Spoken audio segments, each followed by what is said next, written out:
Bienvenue sur Africa 24 dans cette nouvelle édition de l'Africa Tonight. Au sommaire de l'actualité, en Mauritanie, le chef de l'État Mohamed Ould Abdelaziz a décidé d'organiser un référendum.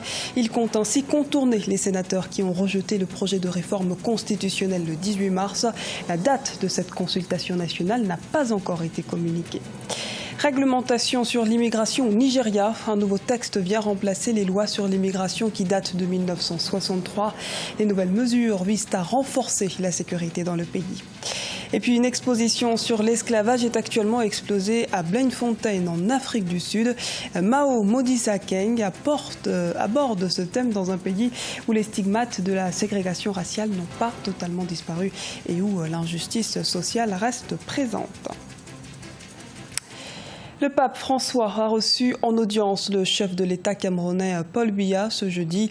Les deux hommes ont évoqué des sujets internationaux, en particulier les défis actuels qu'affronte la région. Ajoutons par ailleurs que le président camerounais a rencontré par la suite le numéro 2 du Vatican, le cardinal secrétaire d'État Pietro Parolin et le ministre des Affaires étrangères du pape, Monseigneur Paul Richard Gallagher. Révision constitutionnelle par référendum en Mauritanie. Le projet qui prévoit notamment la suppression du Sénat et le changement du drapeau national sera soumis à référendum.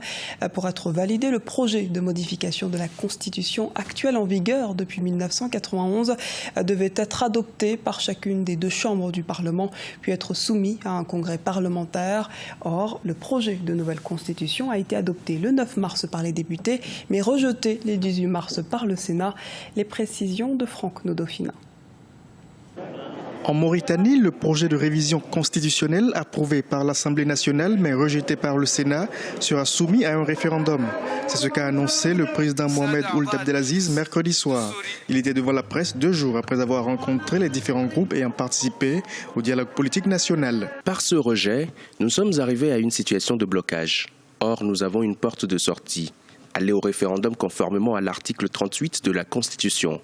Cet article offre incontestablement au président le droit de recourir au référendum. Pour l'heure, aucune date n'a été retenue pour l'organisation du référendum. Du côté de l'opposition n'ayant pas participé au dialogue, on rejette la volonté du pouvoir d'aller à ces consultations. Il a le droit de recourir à la voie référendaire, mais il avait déjà fait son choix. Il ne peut pas choisir les deux voies à la fois. Il avait dit clairement dans un discours que il ne consultait pas le peuple pour la modification de la Constitution et qu'il va soumettre cette modification au Parlement. Et c'est ce qu'il a fait. Donc il ne peut pas plagier sur les deux procédures, ce n'est pas possible. Sa demande a été rejetée par le Sénat et en conséquence, ce qu'il cherche maintenant, c'est faire désavouer les sénateurs par le peuple. Ce n'est pas possible. On ne peut pas, il est complètement forclos. Il a déjà choisi une voie. Et la loi dit qu'il a droit seulement à une seule voie, soit la voie référendaire, soit en consultant les deux chambres. Et il a choisi de consulter les deux chambres. Quand il a consulté les deux chambres, la décision est claire, c'est un rejet. Le projet de modification constitutionnelle rejeté concernait, entre autres, la suppression du Sénat et de la Haute Cour de justice, la création de conseils régionaux et le changement du drapeau et de l'hymne national de la Mauritanie. Limogeage du ministre de l'Information tanzanien. Le président John Magufuli a mis fin aux fonctions de Nape Nnauye ce jeudi. Les raisons du limogeage n'ont pas été communiquées. L'ex-ministre avait néanmoins récemment pris position contre le gouverneur de la province de Dar es Salaam, Paul Makonda. Vendredi 17 mars, ce dernier avait fait irruption avec 6 hommes armés dans les locaux de Clouds FM, intimant l'ordre à la rédaction de diffuser une vidéo. L'incident a déclenché la polémique dans le pays. De nombreuses organisations de médias et de la société civile dénonçant une atteinte grave à l'indépendance des médias avaient demandé sa démission. Lundi, le président Magufuli avait lui apporté publiquement son soutien au gouverneur. Suite aux nombreuses attaques terroristes perpétrées sur le territoire nigérian, le gouvernement du président Muhammadu Buhari a décidé de renforcer les contrôles aux frontières. Le Nigeria, qui veut maintenir sa place de leader économique en Afrique, va donc intensifier sa sécurité afin de rassurer les investisseurs. Les explications de Sharon Kamara. Inauguré lors d'une cérémonie à Abuja, le texte intitulé « Réglementation sur l'immigration 2017 » vient remplacer les lois sur l'immigration qui datent de 1963. Les nouvelles mesures visent à renforcer la sécurité dans le pays. Cette nouvelle politique donnera aux services nigérians de l'immigration la capacité d'enregistrer de manière appropriée tous les étrangers, de renforcer la sécurité intérieure et d'attirer les investisseurs étrangers avec les technologies les plus récentes. Le gouvernement nigérian a décidé de mener sa lutte sur le plan de l'immigration. En effet, le pays vit au rythme des attaques terroristes perpétrées par le mouvement djihadiste Boko Haram depuis 2009. Afin de mieux contrôler les entrées sur le territoire, tous les visiteurs étrangers seront contrôlés. Objectif, effectuer un suivi de l'immigration sur le territoire. Les pays voisins ne seront pas épargnés. Le Nigeria a parfaitement le droit et il a même l'obligation de se sécuriser et de sécuriser ses populations. Il a l'obligation de contrôler ceux qui entrent et ceux qui sortent, les investisseurs. Ils ne peuvent pas évoluer dans un espace qui n'est pas sécurisé. Le gouvernement de Muhammadu Buhari estime que contrôler l'accès au pays est l'une des armes les plus efficaces pour lutter contre le recrutement étranger. La nouvelle politique devrait renforcer la sécurité nationale et surtout contribuer à améliorer la lutte contre le terrorisme. Attijari Wafa Bank primée banque africaine de l'année lors de la 5e édition de l'Africa CEO Forum.